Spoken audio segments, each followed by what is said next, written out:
Hello friends, हम इस video में फ्लैमिंगो के जितने भी चैप्टर्स हैं सबके शॉर्ट क्वेश्चंस एंड आंसर्स देखेंगे, क्योंकि शॉर्ट क्वेश्चन आंसर एग्जाम में ज़रूर पूछे जाते हैं और इनका वेटेज भी काफ़ी ज़्यादा होता है। सो पहले हम द लास्ट लेसन के क्वेश्चन आंसर्स देखेंगे। What was the bulletin board? How was it important? Bulletin board क्या था और ये कैसे इम्पॉर्टेंट है? इन दोज डेज, उस समय, the bulletin board was fixed as the main crowded places. तो बुलेटिन बोर्ड जो था वो मेन क्राउडेड प्लेसेस जो होते थे वहां पे वो लगा दिया जाता था। And was the only medium to convey the messages and news to the common mass. तो ये सिर्फ एक अकेला माध्यम था जिसके जरिए जो भी न्यूज एंड मैसेजेस होते थे वो कन्वे किए जाते थे जनता को। It was important because it was the only mode of communication between the officials and the public. ये इसलिए इम्पोर्टेंट था क्योंकि अकेला ही ऐसा माध्यम था जिसके जरिए जो जितने भी ऑफिशियल्स होते थे, अधिकारी होते थे, वो अपना मैसेज, कोई भी न्यूज जनता तक पहुंचा पाते थे। What did M. Hamel say when Franz reached to the school? M. Hamel ने क्या कहा जब फ्रांस स्कूल पहुंचा? When Franz reached to the school, जब फ्रांस स्कूल पहुंचा, M Hamel saw him, Miss M Hamel ने उसको देखा, एंड said very kindly, और बहुत ही दया से कहा, to go to his place quickly, कि अपनी जगह पर जल्दी जाओ। and they had been beginning without him, तो उन्होंने उसके आने से पहले ही स्टार्ट कर दिया था। what did M Hamel speak first in the class that day about the last lesson? तो उस दिन एम हैमल ने लास्ट लेसन के बारे में क्लास में क्या कहा? M Hamel said addressing his children, M Hamel ने अपने बच्चों को संबोधित करते हुए कहा that it was the last lesson he would give them, कि ये आखिरी लेसन होगा जो वो उनको देंगे, यानी बच्चों को देंगे।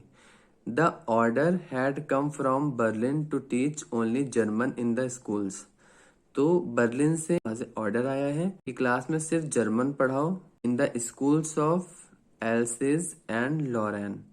तो एल्सिस और एंड लॉरेन के जो स्कूल्स हैं वहां पे सिर्फ जर्मन ही पढ़ाई जाएगी, ये ऑर्डर आया था बर्लिन से। The new master would come the next day, अगले दिन नए मास्टर आएंगे।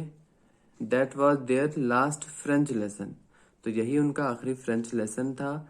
ही wanted them to be very attentive, तो वो चाहते थे कि जो भी बच्चे हैं बहुत ही अटेंटिव रहे क्लास में, बहुत ही ध्यानपूर्वक सुने। What did Franz think after hearing about the last lesson?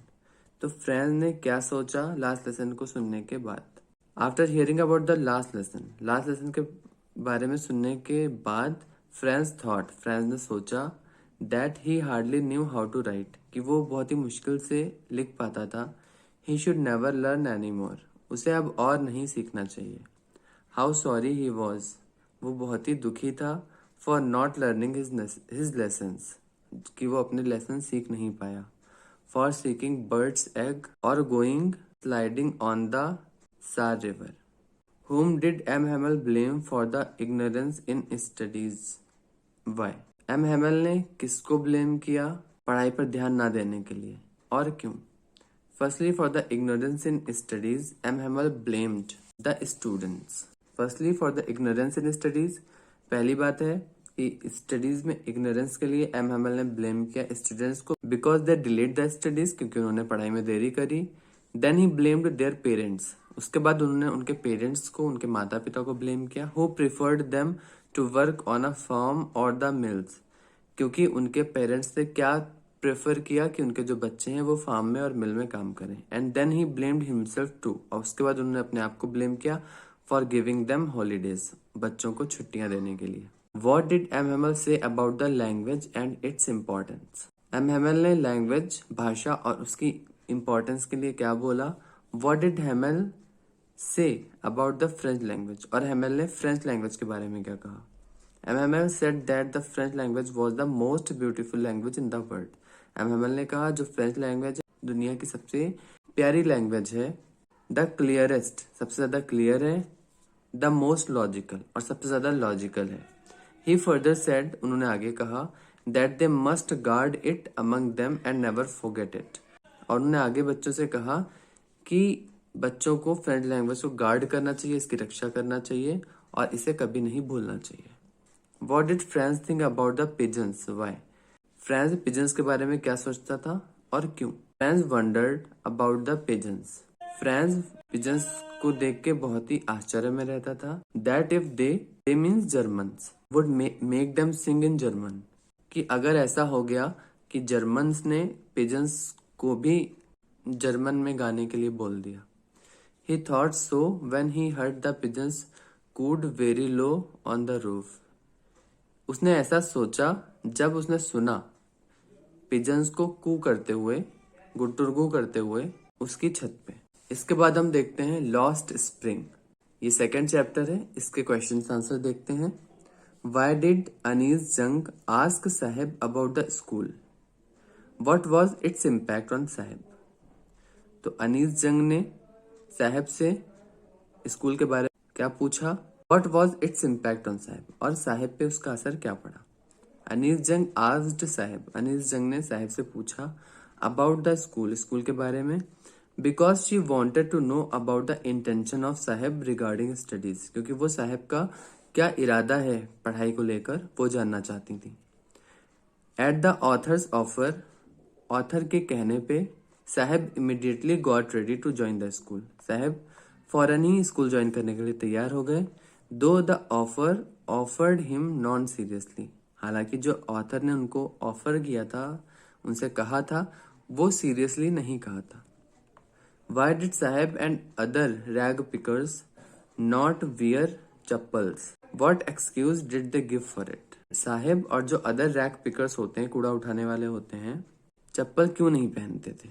What excuse did they give for it? इसके लिए वो क्या एक्सक्यूज, क्या बहाना बनाते थे? Saheb and other rag pickers did not wear chappals, Saheb और जो अदर कूड़ा उठाने वाले थे, कबाड़ उठाने वाले थे, वो चप्पल नहीं पहनते थे। Because it's their tradition to wonder barefoot, क्योंकि ये इनका ट्रेडिशन था, इनकी परंपरा थी पैदल चलना। And they didn't like to wear also, और उन्हें पहनना पसंद भी नहीं था। They excused that their mother didn't give them for the shelf, from the shelf. They excused, उन्होंने बहाना बनाया, दैट देयर मदर, कि उनकी माँ ने, डिडंट गिव देम, उनको नहीं दिया, फ्रॉम द शेल्फ, शेल्फ से निकाल कर। तो ये उन्होंने बहाना बनाया। How many rag pickers used to live in Seemapuri, Delhi? How did they settle there? Seemapuri में कितने रैक पिकर्स रहते थे एंड वो वहां कैसे सेटल हुए? In Seemapuri Delhi more than 10,000 rack pickers use to live. Seemapuri में 10,000 से ज्यादा रैक पिकर्स रहा करते थे। They have lived there for more than 30 years। वो वहां 30 साल से ज्यादा से रह रहे थे। As they are the squatters who came from Bangladesh in 1971। तो वो बांग्लादेश से आकर वहां सेटल हुए थे।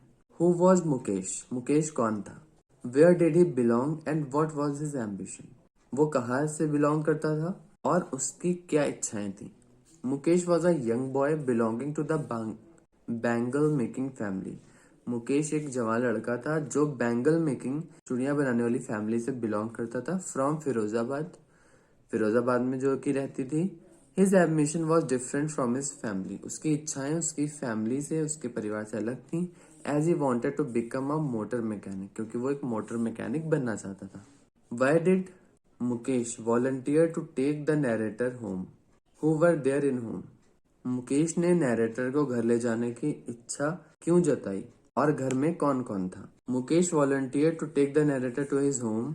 मुकेश नरेटर को घर ले जाने की इच्छा इसलिए जताई because his house was being rebuild, क्योंकि उसका घर फिर से बन रहा था। And he wanted to show it to her, और वो उसे दिखाना चाहता था। इन द होम, घर में, देयर वर मैनी मेंबर्स, बहुत लोग रहते थे। As Mukesh elder brother, Mukesh का जो बड़ा भाई था वो रहता था। हिज ब्रदर्स वाइफ, उसके भाई की जो पत्नी थी वो रहती थी। मुकेश फादर, मुकेश के फादर रहते थे। ग्रैंड मदर रहती थी। एंड फ्यू एनिमल्स, और कुछ जानवर रहते थे। It is his karma, his destiny. Who said this and why? ये उसके कर्म है और उसका भाग्य। ये किसने कहा और क्यों? It is his Karma, his destiny, ये उसके कर्म है और उसकी डेस्टिनी है, उसका भाग्य है। Mukesh grand mother said this, Mukesh की जो दादी माँ थी उन्होंने कहा था। बिकॉज, क्योंकि, she watched her own husband go blind with the dust from polishing the glass of bangles, क्योंकि उन्होंने खुद अपने पति को अंधा होते हुए देखा था, जो बैंगल्स के शीशे से जो पॉलिश निकलती है उसकी धूल से उन्हें अंधा होता हुआ देखा था। She said that God given lineage and can never be broken. What does the bangle symbolize? What is the role of bangles makers of Firozabad? Bangles किस चीज को चिन्हित करती थी? What is the role of bangle makers of Firozabad? Firozabad के bangle makers का, चूड़ी बनाने वालों का क्या रोल है? The bangle symbolize an Indian woman's सुहाग। जो चूड़ियां होती हैं वो भारतीय नारी के सुहाग को सिंबलाइज करती हैं, चिन्हित करती हैं। The bangle makers of Firozabad, जो फिरोजाबाद के चूड़ी बनाने वाले हैं, produce largest quantity of bangles, सबसे ज्यादा चूड़ियां बनाते हैं। लार्जेस्ट क्वांटिटी यानी सबसे ज्यादा इन द कंट्री, पूरे देश में। And export bangles to all over the world, और पूरे वर्ल्ड में चूड़ियों को क्या करते हैं? निर्यात करते हैं, एक्सपोर्ट करते हैं। What was the meaning of garbage for children? What did they find in it? बच्चों के लिए गार्बेज का क्या महत्व था और उन्होंने उसमें क्या पाया? For children, garbage was wrapped in wonder. In it, they sometimes found rupee. इसमें कभी कभी उन्हें पैसे मिलते थे, even a 10 rupee नोट, और कभी कभी 10 रुपए का नोट भी मिल जाता था। And therefore, और इसलिए, they didn't stop scrounging in hope of finding more. और इसीलिए वो और ढूंढने के इच्छा से उसमें हमेशा ढूंढा करते थे। Why did Sahib join the job at milk booth? What was he paid for his service? Sahib ने मिल्क बूथ पे जॉब क्यों ज्वाइन करी? What was he paid for his service? और उन्हें अपनी सेवा के लिए क्या मिलता था? Sahib joined the milk booth यानी tea stall because of poverty. उन्होंने गरीबी की वजह से मिल्क बूथ को ज्वाइन किया। There he was paid 800 rupees. वहां उन्हें 800 रुपए मिलते थे and all his meals, और उनका पूरा खाना मिलता था। But he had to work harder and boundedly. लेकिन उन्हें बहुत ही ज्यादा वहां पे काम करना पड़ता था। There because he was no longer his own master, क्योंकि वहां वो अपने स्वामी, अपने मालिक खुद नहीं थे। अब नेक्स्ट चैप्टर है डीप वाटर। इसका क्वेश्चन 1 देखते हैं। What was the pool and what opportunity did it offer? Pool क्या था, तालाब क्या था, और ये कैसा अवसर प्रदान करता था? The pool was at the YMCA in Yakima river. तो जो तालाब था वो यकीमा रिवर के पास था। And it was offering the opportunity to learn swimming, और ये स्विमिंग सीखने का ऑफर, स्विमिंग सीखने का मौका, अवसर प्रदान करता था। Douglas wanted to join, Douglas join करना चाहते थे, but his mother continuously warned him, लगातार उन्हें मना करती रही, चेतावनी देती रही, about the treacherousness of the river, river की जो खतरा था उसकी वार्निंग, चेतावनी लगातार वो देती रही। What terror did Douglas have in his heart? How? Douglas के दिल में किस बात का डर था और क्यों? इन हिज हार्ट, उनके दिल में, Douglas had a terror for water, Douglas के दिल में पानी का डर था। When he was about 3 to 4 years, जब वो 3 से 4 साल के थे, एट कैलिफोर्निया बीच, कैलिफोर्निया बीच पे he was with his father, वो अपने पिता के साथ थे। And the waves knocked him down and swept over him, लहरों ने उन्हें नीचे गिरा दिया था और उन्हें बहा ले गई थी। Being a little child, छोटा बच्चा होने की वजह से, he became fearful from the overpowering force of water, तो छोटा बच्चा होने की वजह से वो बहुत ही ज्यादा fearful हो गए, डर गए पानी के ज्यादा फोर्स से। and was terrorized, और यही बात का डर उनके दिल में बैठ गया। How deep was the pool? What was there inside the water? तालाब कितना गहरा था और उसके अंदर क्या था? The pool was 9 feet deep, pool जो था वो 9 feet डीप था। There was nothing inside the water, पानी में और कुछ नहीं था, except the yellow tinge, everywhere there was water and only water, तो सिर्फ येलो टिंज के अलावा वहां पे कुछ नहीं था। Everywhere there was water and only water, तो हर तरफ पानी ही पानी था। What happened to the legs of Douglas inside the pool, pool के अंदर डॉगलास के पैरों को क्या हुआ? How did he try to overcome that situation, और वो उस सिचुएशन से बाहर कैसे निकले? इनसाइड द पूल, तालाब के अंदर, the legs of the narrator didn't move, narrator की पैर मूव नहीं कर पा रहे थे। His legs were paralyzed and hung like dead weight. उनकी जो टांगे थी वो एकदम पैरालाइज हो गई थी, यानी जाम हो गई थी, और वो एकदम मरे हुए इंसान की तरह वहां पे फंस गए थे। For recovering from this situation, इस सिचुएशन से, स्थिति से बाहर आने के लिए, ही लुक्ड फॉर रोप्स, उन्होंने रस्सियों की मदद ली, लैडर्स, सीढ़ियों की मदद ली, water wings, but nothing he caught, only water, लेकिन उनके हाथ में और कुछ नहीं, सिर्फ पानी ही आया। वॉट टेरर सीज्ड डॉगलेस, किस डर ने डॉगलेस को बिल्कुल जमा दिया। What was its effect on him, और इसका उन पर क्या प्रभाव पड़ा। The terror of water seize Douglas, पानी के डर ने डॉगलेस को जमा दिया। Once at California beach and other at the pool, एक बार कैलिफोर्निया बीच पे और दूसरी बार तालाब में। Both the incidents terrorise Douglas, दोनों ही घटनाओं ने डॉगलेस को डराया। विद द एक्सट्रीम लेवल, बहुत ही ज्यादा हद तक। He was affected deeply from it, का उन पर गहरा प्रभाव पड़ा। And he was scared from water, वो पानी से बहुत ही ज्यादा डरने लगे। फॉर अ लॉन्ग टाइम, बहुत लंबे समय तक। But later due to his will power, लेकिन बाद में उनकी इच्छा शक्ति के दम पर, he won his fear of water, लेकिन उनकी इच्छा शक्ति की वजह से उन्हें पानी का जो डर था उस पर जीत हासिल हुई। What did Douglas do inside the water to save his life? Douglas पानी के अंदर क्या करते थे अपनी जीवन को बचाने के लिए। Inside the water, पानी के अंदर, Douglas made the strategy to hit the water. Douglas ने एक रणनीति बनाई पानी को हिट करने की। Make a big jump, एक लंबी छलांग लगाने की। Come to the surface, surface पे आने की। Lie flat on it, पर फ्लैट लेटने की। And paddle to the edge of pool, but every time his strategy failed, तो उस पे फ्लैट लेटकर पैडल करने की, यानी हाथ पैर चलाकर पुल के किनारे पहुंचने की, लेकिन हर टाइम उनकी जो स्ट्रेटेजी थी ये फेल हुई। He did this all continuously to save his life, उन्होंने ये लगातार किया अपने जीवन को बचाने की। How did all effort cease, what happened then, किस तरह से सारे जो प्रयास थे वो फेल हो गए, सीज हो गए। एंड उसके बाद क्या हुआ। All effort cease when Douglas tried all his ways to save his life, सारे प्रयास फेल हो गए जब डॉगलास ने सारे तरीके अपनाए अपनी लाइफ को, अपनी जिंदगी को बचाने के लिए। हिज ऑल स्ट्रेटजीज फेल्ड, उनकी सारे जो स्ट्रेटजीज थी वो फेल हो गई। And then his legs felt limp and a blackness swept over his brain, और उनके दिमाग पे कालापन छा गया। That wiped out fear and terror and then there was no pain, और इसकी वजह से सारा जो डर था वो सब खत्म हो गया और कोई भी भय अंदर नहीं बचा। What was Douglas's condition after getting escaped from the pool? Pool से, तालाब से बचने के बाद डॉगलास की क्या कंडीशन थी, क्या स्थिति थी। After getting escaped from the pool, pool से बचने के बाद, आफ्टर सेवरल आवर्स, कुछ घंटे बाद, डॉगलास वॉक्ड होम, डॉगलास घर पहुंचे। He was weak and trembling, वो बहुत ही कमजोर हो गए थे और कांप रहे थे। ही शुक एंड क्राइड, वो बहुत ही ज्यादा रोए। When he laid on his bed, जब वो अपने बेड पे लेटे, he could not eat, वो कुछ खा नहीं पा रहे थे। That night